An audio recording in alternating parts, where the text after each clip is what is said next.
बीते दिनों चुनाव आयोग द्वारा असम के परिसीमन को लेकर यानी उसके चुनावी क्षेत्रों में बदलाव को लेकर एक मसौदा जारी किया गया था, जिसके बाद से असम में खासा बवाल खड़ा हो गया है। दरअसल सरकार पर चुनाव आयोग पर यह आरोप लगाया जा रहा है कि इस मसौदे के माध्यम से सरकार विपक्षी दलों को टारगेट करने की कोशिश कर रही है और राज्य की मुस्लिम आबादी के जो राजनीतिक अधिकार हैं उन्हें भी प्रभावित करने का प्रयास किया जा रहा है।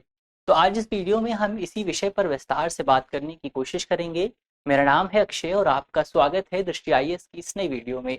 चलिए वीडियो की शुरुआत करते हैं और सबसे पहले वीडियो की रूपरेखा को समझ लेते हैं। तो वीडियो में सबसे पहले हमने न्यूज़ यानी खबर की बात की। खबर को जानने के बाद हम परिसीमन क्या होता है, डिलिमिटेशन क्या होता है और आखिर असम में इस डिलिमिटेशन की प्रक्रिया को क्यों किया जा रहा है और पूरे देश में क्यों नहीं किया जा रहा, इस विषय पर बात करेंगे। इसके अलावा जो हालिया प्रस्ताव है चुनाव आयोग का, उस प्रस्ताव को भी समझेंगे और इसके अलावा इस प्रस्ताव को लेकर विवाद क्या है, उस विवाद पर भी बात करने की कोशिश करेंगे और अंत में निष्कर्ष पर भी बात करेंगे और एक प्रश्न पर भी बात करेंगे। प्रश्न जो होगा वो प्रीलिम्स का है और आप कमेंट बॉक्स में सवाल का जवाब दे सकते हैं।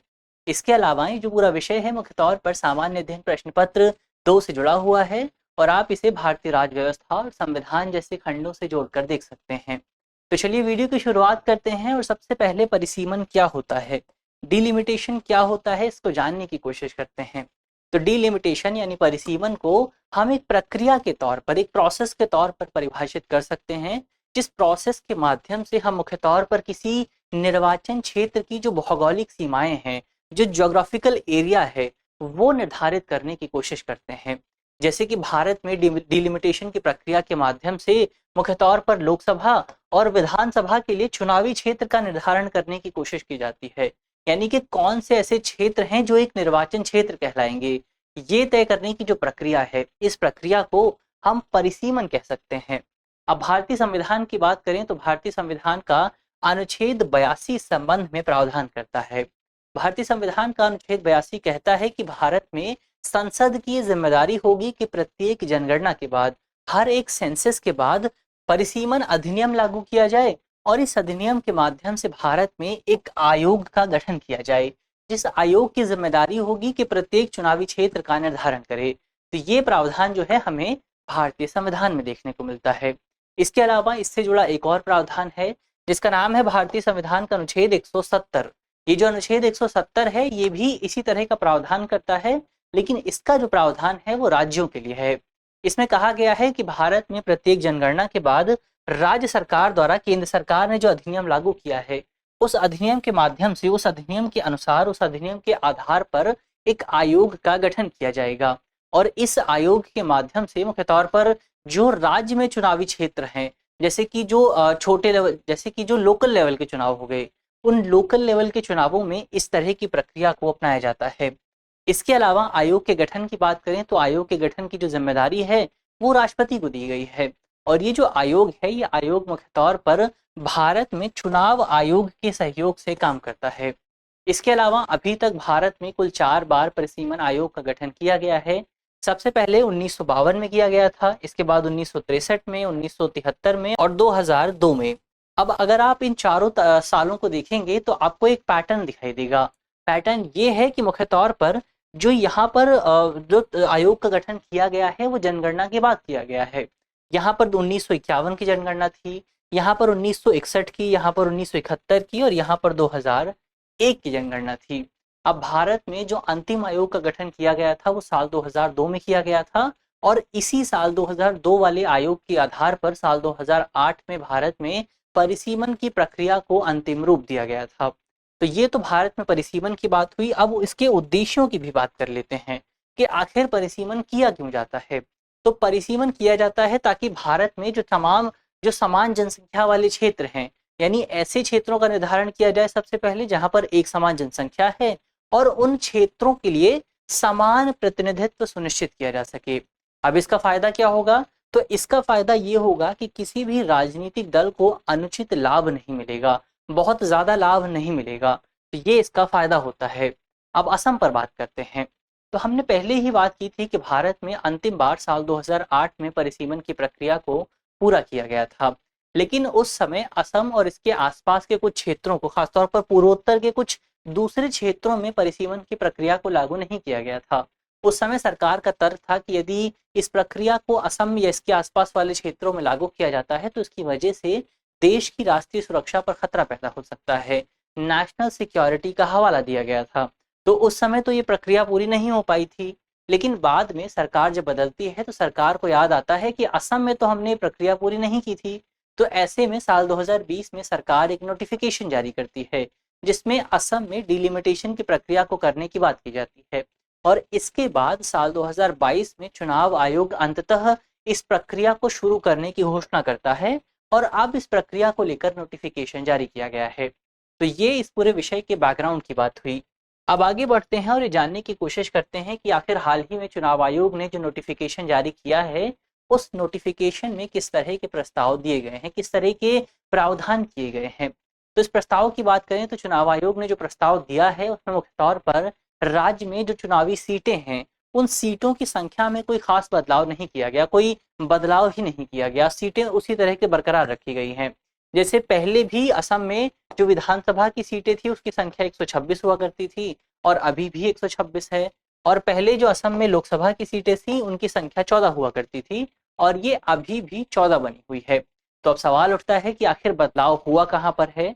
तो जो बदलाव हुआ है वो मुख्य तौर पर यहाँ पर राज्य के चुनावी क्षेत्र हैं उनकी भौगोलिक स्थिति में हुआ है, उनकी ज्योग्राफिकल सिचुएशन में हुआ है।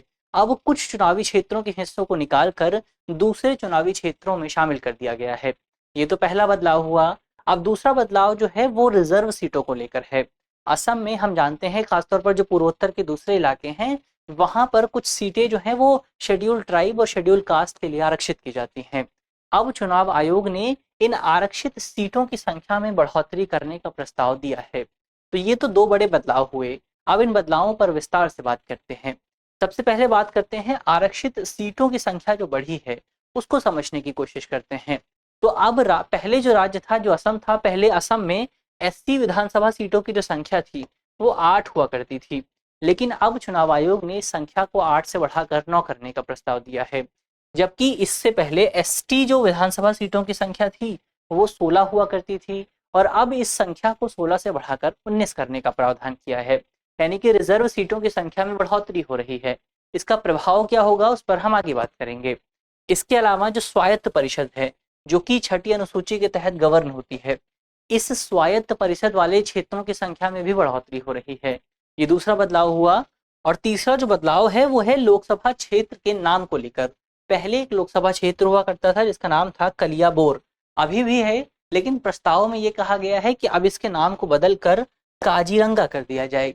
तो ये 3 बड़े बदलाव हैं जो कि चुनाव आयोग ने अपने प्रस्ताव में पेश किए हैं।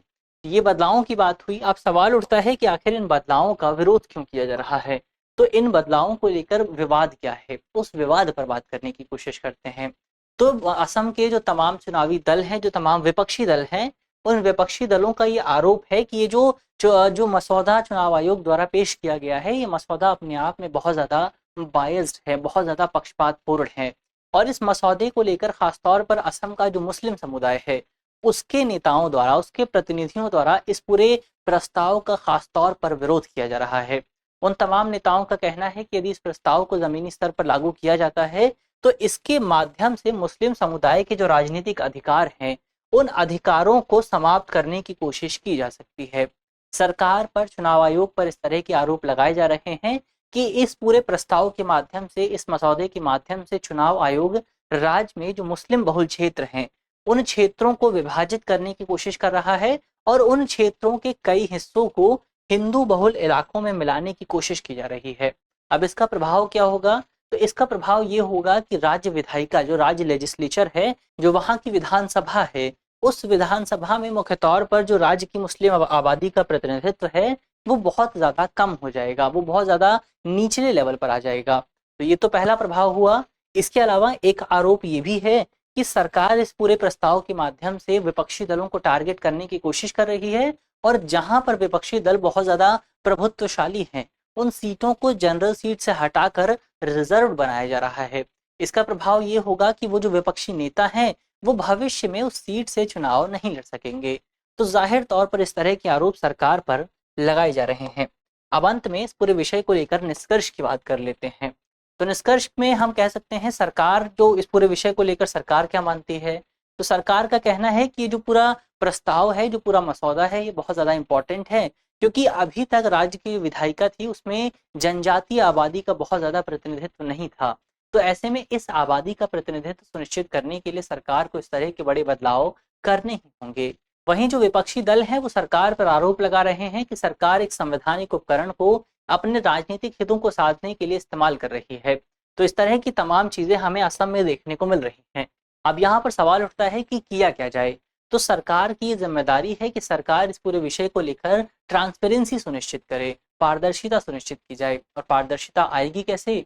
पारदर्शिता लाने के लिए जरूरी है कि हम सभी पक्षों से विचार विमर्श करें, सभी लोगों से बात की जाए, जो भी जिन लोगों के तमाम कंसर्न हैं उन कंसर्न्स को एड्रेस करने की कोशिश की जाए, ताकि कोई भी व्यक्ति डिसेंट न रह जाए, कोई भी व्यक्ति ऐसा ना हो जो इस पूरे प्रस्ताव के विरोध में खड़ा हो। तो जरूरी है कि लोगों की जो आकांक्षाएं हैं, जो तमाम समस्याएं हैं, उन समस्याओं को हल करने की कोशिश की जाए। ये तो निष्कर्ष की बात हुई। अब अंत में इस पूरे विषय को लेकर एक सवाल की भी बात कर लेते हैं। सवाल जो है वो प्रीलिम्स का है और आप कमेंट बॉक्स में सवाल का जवाब दे सकते हैं। आज का हमारा सवाल है कि परिसीमन आयोग क्या है। हमारे ऑप्शन है, ऑप्शन ए एक वैधानिक निकाय, ऑप्शन बी एक संवैधानिक निकाय, ऑप्शन सी एक अतिरिक्त संवैधानिक निकाय यानी extra constitutional body, option D इनमें से कोई नहीं। तो आप कमेंट बॉक्स में सवाल का जवाब देना बिल्कुल भी ना भूलें। मुझे उम्मीद है कि इस वीडियो में जिन बिंदुओं पर बात की गई है वो आपको समझ में आएंगे, और यदि आपके प्रश्न पत्र में इससे जुड़ा कोई भी सवाल आता है तो आप उसे आसानी से हल कर सकेंगे। यदि आप इस वीडियो की पीडीएफ चाहते हैं तो इसकी पीडीएफ आपको हमारे टेलीग्राम ग्रुप पर मिल जाएगी, और टेलीग्राम ग्रुप का जो लिंक है वो आप जानते हैं वीडियो के डिस्क्रिप्शन में होगा। तो ग्रुप से जुड़ना बिल्कुल भी न भूलें। मिलते हैं आपसे अगली वीडियो में, तब तक के लिए धन्यवाद।